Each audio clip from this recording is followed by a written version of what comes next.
Sandeep kit ఈ రోజు మీ mind game ఏంటంటే ఇక్కడ నుంచి ఇక్కడికి లెక్క పెట్టినా 6 ఉన్నాయి, ఇక్కడ నుంచి ఇట్లా లెక్క పెట్టినా 6 ఉన్నాయి. ఇది ఒకటి తీసేస్తా, మీరు ఇక్కడ నుంచి ఇట్లా లెక్క పెట్టినా 7 రావాలి, ఇటు నుంచి ఇక్కడికి లెక్క పెట్టినా 7 రావాలి. సరేనా? కరెక్ట్ చేసిరనుకో చెరొక చాక్లెట్ ఇస్తా. స్టార్ట్ చేయరు, వస్తుంది కాబట్టి చెప్తున్నా. స్టార్ట్ చేయరు. ఇదైతే పక్కకు ఉండదు, అది అక్కడ పెట్టులేదు పక్కకి, వీటిలోనే మార్చు జరపండి.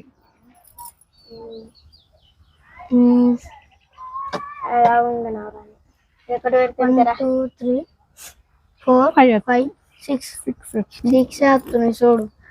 వస్తుందిరా, ట్రై చేయరు.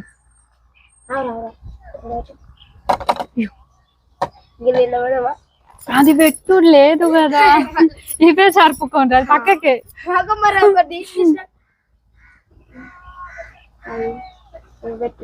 1 2 3 4 5 6 7 1 2 3 4 5 6 అంటే ఇవన్నీ సేమ్ అది అంటే ఇప్పుడు అది పట్టుకుతాను ఇట్లా. 1 2 3 4 వచ్చేసింది 7 1 2 3 4 5 6 7